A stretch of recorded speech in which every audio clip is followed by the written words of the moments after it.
हमारा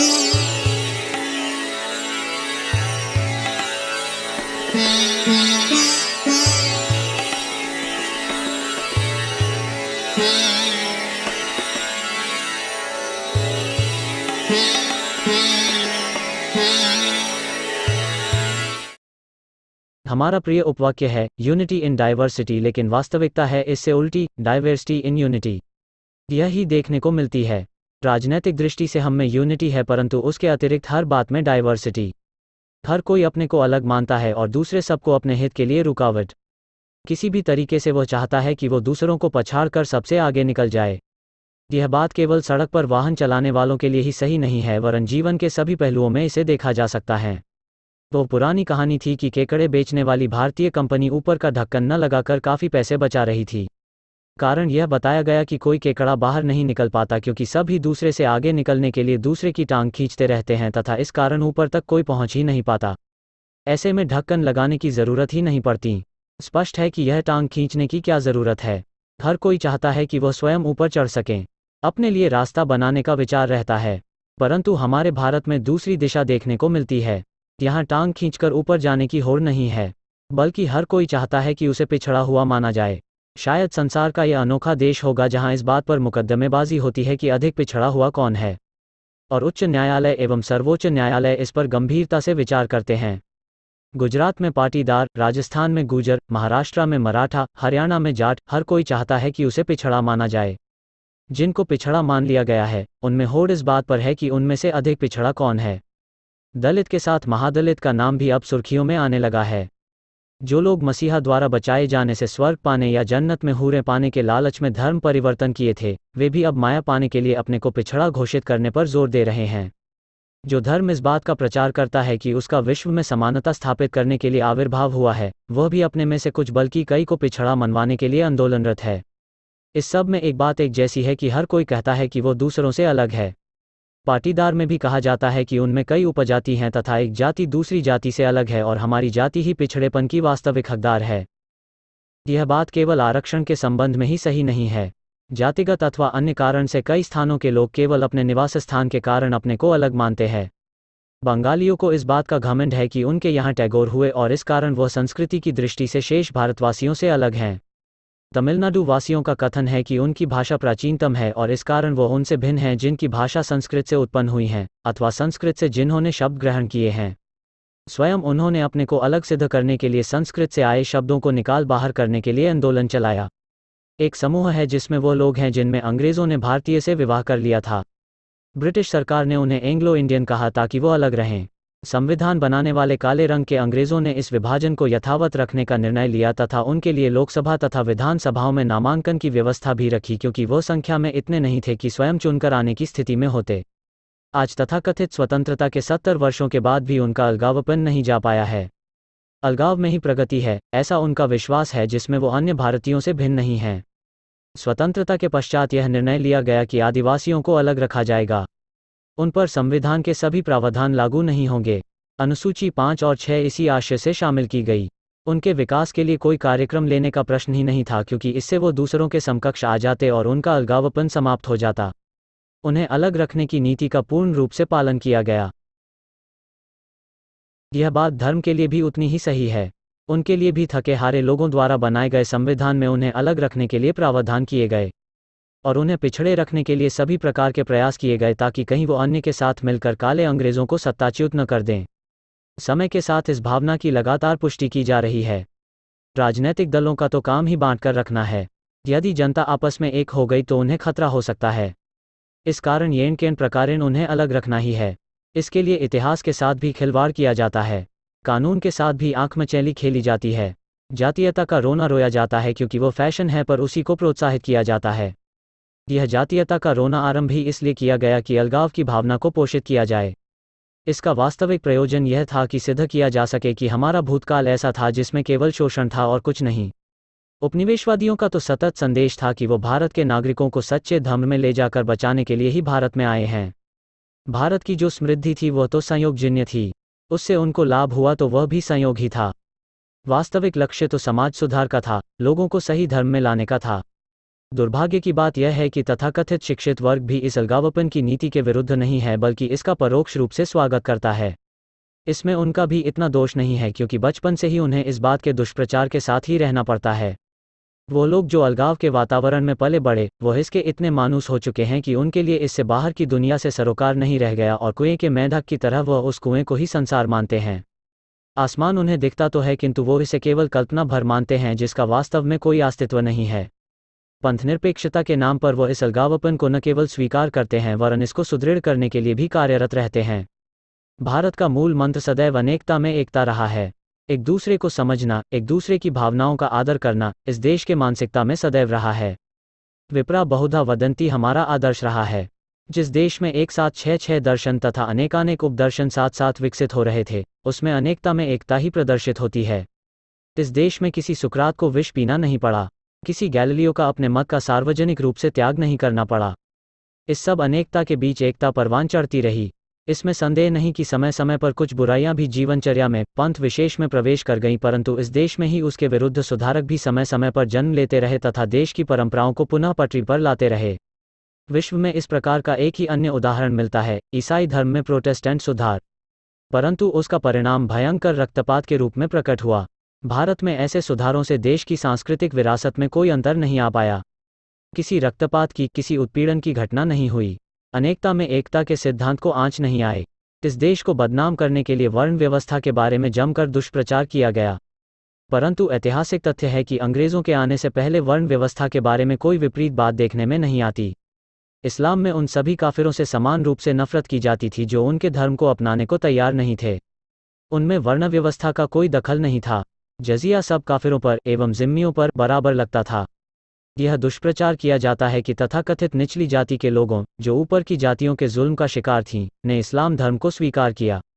यदि वास्तव में ऐसा होता तो अंग्रेजों के आने तक सनातन धर्म में केवल 3 ही वर्ण रह गए होते। वास्तव में सभी लोगों को उस काल में इस्लाम धर्मावलंबी शासकों का कोपभाजन बनना पड़ा। देखा जाए तो इस वर्ण व्यवस्था का प्रभाव ही सनातन धर्म को यथावत रखने का कारण रहा। मिस्र से मोरक्को तक के देशों में वर्ण व्यवस्था नहीं थी, पर वहां पर वे अपने मूल धर्म को कायम नहीं रख पाए। ईरान में वर्ण व्यवस्था नहीं थी, किंतु उसका पूर्ण रूप से इस्लामीकरण हुआ। इस बात को समझने की आवश्यकता है। आज के तथाकथित बुद्धिजीवी जो पाश्चात्य दूषित शिक्षा के कारण वर्ण व्यवस्था को सबसे बड़ा दोष तथा अपराध मानते हैं, को अपने समाज के बारे में सर्वांग रूप से सोचना चाहिए कि यह प्रचार केवल अलगाव के लिए तथा कुछ तात्कालिक लाभ पाने के लिए ही इस्तेमाल किया जा रहा है। इसे अलगाववाद के प्रोत्साहन के लिए ही मुद्दा बनाया जा रहा है। इस समस्या का समाधान केवल अनेकता में एकता का सिद्धांत अपनाने का ही है, अलगाववाद में नहीं। एकता का भाव भारत की धार्मिक व्यवस्था में सदैव रहा है। न केवल भारत भूखंड, जिसमें अफगानिस्तान, पाकिस्तान, नेपाल, भूटान सभी शामिल थे, एक था, बल्कि इस एकता का प्रचार मध्य एशिया, दक्षिण पूर्व एशिया से होता हुआ चीन, कोरिया, जापान तक पहुंच गया। इस एकता का भाव हमारे स्वतंत्रता पश्चात के नए शासकों को नहीं सुहाया। वो पाश्चात्य रंग में रंगे हुए थे। उनको यही सिखाया गया था। उन्होंने कभी भारत को समझने का प्रयास ही नहीं किया। इस कारण सबसे पूर्व इन काले अंग्रेजों ने इस बात को लागू किया कि धर्म को जीवन से अलग कर दिया जाए। पंथनिरपेक्ष व्यवस्था केवल इस धार्मिक भावना को आहत करने के लिए लाई गई। आज के प्रगतिशील देशों में जिस धर्म को मुख्य रूप से माना जाता है, उसमें ईश्वर ने कृपावंत होकर 6 दिनों में विश्व की रचना की। इतनी मेहनत करने के पश्चात उसने 7वें दिन विश्राम किया। बहुत समय तक इस मत पर ही लोग अंधभक्त होकर चलते रहे, किंतु विज्ञान ने इस कल्पना को झुठला दिया। इस समूह के लोगों के सामने समस्या उत्पन्न हो गई कि वे विज्ञान की बात को माने अथवा प्राचीन ग्रंथों की बात को स्वीकार करें। इस समस्या का समाधान उन्होंने इस प्रकार किया कि धर्म को जीवन से अलग कर लिया। अब उन्होंने धर्म को समेट लिया है। सप्ताह के 6 दिन वो वैज्ञानिक ढंग से सोचते, योजना बनाते तथा उनको लागू करने का यत्न करते हैं। 7वें दिन वो धार्मिक मंदिर में जाकर इस बात पर विश्वास को दोहराते हैं कि ईश्वर ने 6 दिन में विश्व की रचना की। बाकी दिन वह करोड़ों अरबों वर्ष पूर्व के डायनासोर और उल्कापिंड और अनेकानेक गैलेक्सी होने पर अनुसंधान करते हैं, उन्हें सत्य मानते हैं। केवल एक दिन यह सब बातें अविश्वसनीय हो जाती हैं। अन्य धर्मावलंबी वर्ग जो इस वैज्ञानिक सोच में प्रवेश नहीं कर पाया है, वह भी 7वें रोज तो अपने धार्मिक स्थल पर आकर इसके बारे में सुनता और विश्वास करता है, पर बाकी दिन वह केवल अपनी जीविका साधन जुटाने में ही व्यस्त रहता है। इस विशेष दिन ही उसे बताया जाता है कि वह अलग है। अनेकता में एकता की बात उसे नहीं बताई जाती। जो विज्ञान से उत्पन्न सुविधाएं हैं, उनका वो उपयोग करता है, पर यह अलग बात है कि वो इसके विकास में भागीदार नहीं बन पाता अथवा बनना ही नहीं चाहता। भारतीय धर्म में यह बात नहीं थी। यहाँ पर धर्म जीवन का ही हिस्सा है, उसे किसी विशेष दिन के लिए बचा कर रखने की आवश्यकता नहीं है। ओशो का कहना था कि यह विश्व भगवान की लीला है। विश्व बनाने में परिश्रम होता है तथा इस कारण 6 दिन मेहनत करने के बाद विश्राम की आवश्यकता होती है। लीला में तो परिश्रम नहीं है, इस कारण किसी विशेष दिन को आराम करने की आवश्यकता नहीं है। विश्व तो एक सतत विकासशील प्रक्रिया है। धर्म को जीवन का अभिन्न भाग मानने की बात दूसरे धर्म वालों को खटकती थी। इस कारण उन्होंने इस बारे में भारत के समस्त साहित्य को कपोलकल्पित बताया। उसे केवल कहानियों की संज्ञा दी, अधिक से अधिक उसे कल्पना की उड़ान बताया। उसे अनर्गल प्रचार तथा एक वर्ग विशेष द्वारा शोषण का माध्यम बताया। उनका पूरा प्रयास अलगाव दिखाने पर हुआ। इसके लिए भूगोल बदला गया, इतिहास बदला गया, एक भाषा को दूसरी भाषा से भिन्न बताया गया। भारत में 565 तथाकथित स्वतंत्र रियासतों को रखा गया। वर्ग विशेष के शोषण की बार बार बात की गई और फिर उन्हें कुली बनाकर त्रिनिदाद, सुरीनाम, फिजी, दक्षिण अफ्रीका, पूर्वी अफ्रीका में भेजा गया। यह विडंबना ही है कि हमारे तथाकथित बुद्धिजीवियों को इसमें शोषण नजर नहीं आया। जो अभियान चले उसमें स्थानीय शोषण को ही निशाना बनाया। इस अंतर्देशीय अंतर्महाद्वीपीय शोषण के बारे में किसी बुद्धिजीवी ने कोई अभियान नहीं छेड़ा। इन तथाकथित बुद्धिजीवियों द्वारा केवल अपनी बुराइयों को चिन्हित किया गया। अच्छाइयों का प्रचार प्रसार करने की आवश्यकता महसूस नहीं की गई।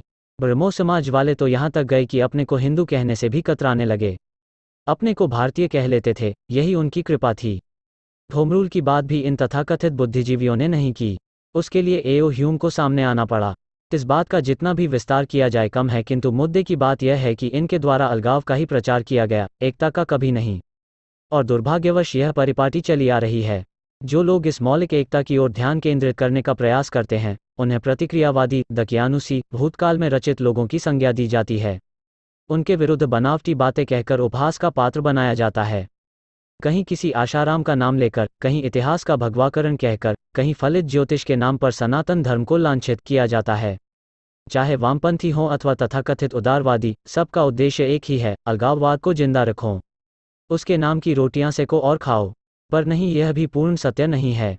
कुछ ऐसे बुद्धिजीवी भी हैं जो यह काम लाभ की इच्छा से नहीं करते। वो केवल अपने वृत्त में ही रहने में आराम महसूस करते हैं। इससे बाहर निकलने में उन्हें भय लगता है। कहते हैं कि एक माली की बेटी की शादी एक मोची के घर में हो गई। ससुराल में सड़ांध के मारे परेशान हो गई। उसके ससुर ने कहा कि वो कुछ करेगा इसके बारे में, पर यह बू तो कई सालों से है, कुछ समय लगेगा। उसने किया कुछ नहीं, केवल दिखावे के लिए इधर उधर किया। 4 माह बाद बहू से पूछा, अब तो ठीक है न? बहू ने भी हाँ में जवाब दिया, बल्कि अब तो उसे मायके में अजीब लगने लगा। वही हाल इन बुद्धिजीवियों का है। वो इस वातावरण से, इस पर्यावरण के इतने अभ्यस्त हो गए हैं कि उन्हें किसी भी परिवर्तन से कष्ट होने लगता है। वो अपने सदैव के विचारों से संतुष्ट हैं तथा उन्हीं में उनको आराम मिलता है। दुर्भाग्यवश यह बात अभी भी दोहराई जा रही है, जबकि हम एक महामारी से युद्धरत हैं। 2 तरफा कवायद चल रही है। एक तरफ तो अपने लिए अधिक से अधिक चाहिए, चाहे उसमें दूसरों की हानि ही होती हो। दूसरे सरकार पर दोषारोपण करते रहो। बात वही है, एक दूसरे की टांग खींचते रहो। शायद इससे ही ऊपर चढ़ने का मौका मिल सके। महामारी से, जो मानव मानव में भेद नहीं करती है, से भी लड़ने के लिए एकता नहीं दिखाई जा सकी है। इस एकता में अनेकता देखने की परिपाटी को बल मिला है हमारे प्रजातंत्र के दिखावे से। जब धर्म को शासन से अलग कर दिया तो राजनीति को नैतिक मूल्यों से भी अलग कर दिया गया। आज की राजनीति केवल सत्ता की राजनीति है। राज है, नीति नहीं है। आज का भारत इसी राज की भूख की जकड़ में है। किसी भी विषय को सत्ता प्राप्ति के परिप्रेक्ष्य में ही देखा जाता है।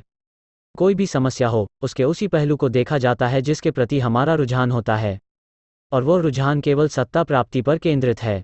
इसका एक परिणाम यह हुआ है कि पूरा देश नायकों और खलनायकों में बंट गया है, परंतु यह नायक और खलनायक दोनों पक्षों के लिए अलग अलग हैं। जो एक का नायक है, वो दूसरे का खलनायक। इस दोरंगी भावना में सामाजिक मीडिया ने सोने पर सुहागे का कार्य किया है।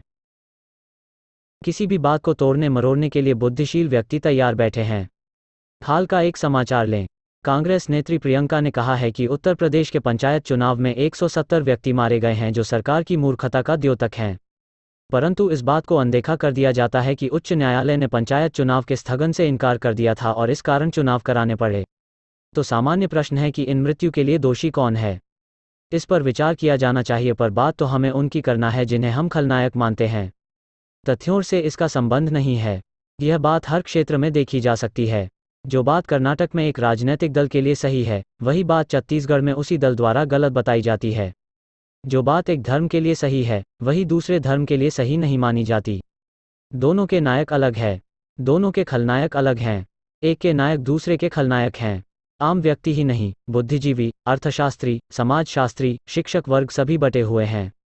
इसी कारण तब भी किसी को आश्चर्य नहीं होता जब कोविड के टीका को एक पक्ष सही मानता है तो दूसरा पक्ष इसे खतरनाक। पूछा जाता है कि जब मतदाताओं ने एक दल को बहुमत दी है तथा उनका रुझान धर्म की ओर है तो कोई परिवर्तन क्यों नहीं हो पा रहा? प्रश्न वाजिबी है, इसको थोड़ा विस्तार से समझना होगा। इसके दो कारण हैं। एक यह कि संविधान निर्माताओं ने इतने जटिल प्रावधान किए हैं कि उन्हें बदलना टेढ़ी खीर है। अदालतों को जो अधिकार दिए गए हैं तथा जो अधिकार उन्होंने कमज़ोर शासन के समय में हस्तगत कर लिए हैं, उसका नतीजा यह है कि वे किसी भी सुधार को उसी नज़रिए से देखती हैं जिनका हम जिक्र कर चुके हैं। उनकी शिक्षा दीक्षा भी उसी वातावरण में हुई जो धर्म से विच्छेद को ही सार मानता है। इसके साथ ही अधिकार, वह भी बिना किसी उत्तरदायित्व के, ही महत्वपूर्ण है, समस्या का समाधान नहीं। उनका अनेकता में एकता का सिद्धांत को परखने का नज़रिया वही है जो अन्य बुद्धिजीवियों का है। इसके साथ ही भारत की एक अन्य कमजोरी भी शामिल हो जाती है। यह है अपने अधिकारों की रक्षा तथा उसमें वृद्धि के प्रयास। इसी कारण वो इस बात को जायज़ समझते हैं कि कार्यपालिका के कार्य में हस्तक्षेप करते रहें। इससे अहम की तुष्टि तो होती ही है, भले ही इससे महामारी से लड़ने में अथवा अन्य किसी पक्ष में कोई सहायता नहीं मिलती। दूसरी ओर जो प्रशासकीय सेवा के अधिकारी हैं, जिनमें वैज्ञानिक संस्थाओं में प्रशासकीय पदों पर नियुक्त वैज्ञानिक भी शामिल है, वह भी अपने आरामदेह परिक्षेत्र को छोड़ना नहीं चाहते। उनका प्रशिक्षण भी उसी नैतिकता विरक्त एवं धर्म विरक्त माहौल में हुआ है। अंततः राजनैतिक नेतृत्व दिशा निर्देश दे सकता है, पर मैदानी कार्य तो उन्हीं स्थायी सेवा वालों को करना है जिनकी इसमें रुचि नहीं है। उनका उसी अलगाववाद में विश्वास है जिससे अन्य बुद्धिजीवी ग्रस्त हैं। उनमें परिवर्तन के प्रति कोई प्रतिबद्धता नहीं है। उनका प्रशिक्षण उन्हीं लोगों के द्वारा हुआ है जो यथास्थितिवाद में विश्वास रखते हैं, जिनका विश्वास है कि भारत एक पिछड़ा हुआ देश था तथा पाश्चात्य संस्कृति ही उसे उभारने का एकमात्र तरीका है। अन्य कोई भी रास्ता केवल अंधकार की ओर ही ले जाएगा। इसी कारण यदि राजनैतिक निर्देश मिलता भी है तो वे उसको या तो अव्यवहारिक कहते हैं अथवा उसके क्रियान्वयन में विलंब करते हैं। उसमें उसे थोड़ा तोड़ना मरोड़ना भी शामिल होता है। समस्या का पर्याप्त विवरण हो गया, परंतु समाधान की बात रह गई। वास्तव में हम रोग को तो जानते हैं पर उसका उपचार सुझाने में डरते हैं। हमारी एक नज़र इस ओर रहती है कि कोई समाधान दूसरों को कैसा लगेगा, वरना देखा जाए तो समाधान स्वयं स्पष्ट है। रोग है धर्म का प्रशासन से विच्छेद और उपचार है प्रशासन में धर्म की स्थापना। परंतु यह कार्य प्रशासनिक स्तर से आरंभ नहीं हो पाएगा। तब तक तो व्यक्ति परिपक्व हो जाता है। इसका आरंभ शालाओं से ही करना होगा। यह कार्य स्वतंत्रता के समय ही आरंभ हो जाना चाहिए था, पर शासकों की इस ओर रुचि नहीं थी। बहुत सारे मौलिक अधिकारों का जिक्र किया गया किंतु शिक्षा का नहीं। जब इसको इंगित किया गया तो इसे निर्देशक सिद्धांतों में शामिल कर दिया गया जो केवल संविधान की शोभा बढ़ाने के लिए ही थे तथा जिनके बारे में कभी गंभीरता से विचार भी नहीं किया गया। न जाने किस धुन में सर्वोच्च न्यायालय ने इसे मौलिक आधार मानने की बात कह दी तथा सरकार को अनिवार्य शिक्षा अधिनियम लाना पड़ा। पर फिर सर्वोच्च न्यायालय भी 2 कदम पीछे हट गया। प्रथमतः कहा गया कि यह अल्पसंख्यक वर्ग पर लागू नहीं होगा। अलगाववाद को पोषित करने की ओर यह पहला कदम था। फिर कहा गया कि यह प्रावधान आवासीय शालाओं पर लागू नहीं होगा। यह मालूम था कि यह आवासीय शालाएं केवल धनाढ्य लोगों के लिए हैं। उनके लिए भी अलगाव बहुत आवश्यक माना गया। बात वहीं की वहीं रही। शिक्षा का स्वरूप क्या हो, इसके बारे में जिक्र ही नहीं किया गया। केवल अनिवार्य शब्द का प्रयोग ही कर्तव्य की इतिश्री मान ली गई। भाजपा में सत्ता में आने पर पूरे जोश से घोषणा की गई कि नई शिक्षा नीति लाई जाएगी। हर स्तर पर बैठकें हुईं। इनकी संख्या लाखों में बताई जाती है। उसके बाद समितियां बैठी, एक नहीं, दो। समय टलता गया, पर आखिर कितना टलता। आखिर प्रतिवेदन आया और घोषणा भी हुई। व्यापक प्रचार किया गया, पर यथास्थिति बनी रही। न पाठ्यक्रम में परिवर्तन हुआ, न पाठ्यपुस्तकों में। आज भी वही अलगाव वाले पाठ पढ़ाए जा रहे हैं। जब तक शिक्षा में, प्रशिक्षण में अलगाववाद को ही स्थान दिया जाएगा और अनेकता में एकता का सिद्धांत केवल कोरे कागज पर अदृश्य होने वाली स्याही से ही लिखा जाएगा, तब तक परिवर्तन कठिन है।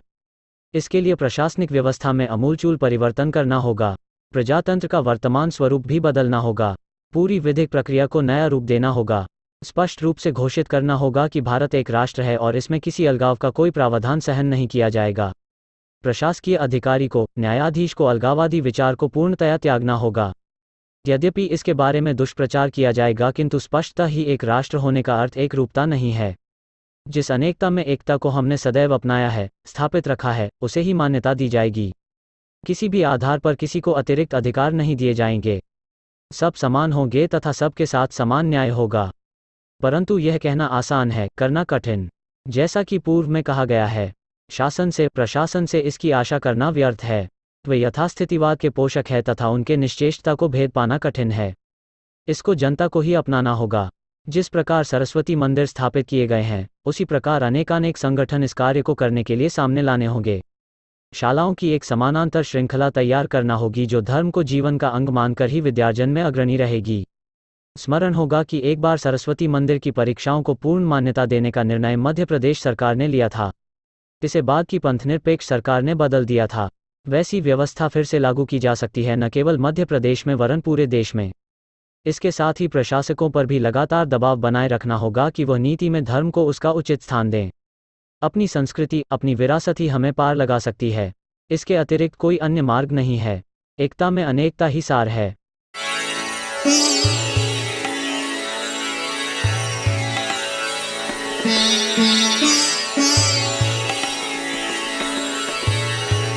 Mm-hmm.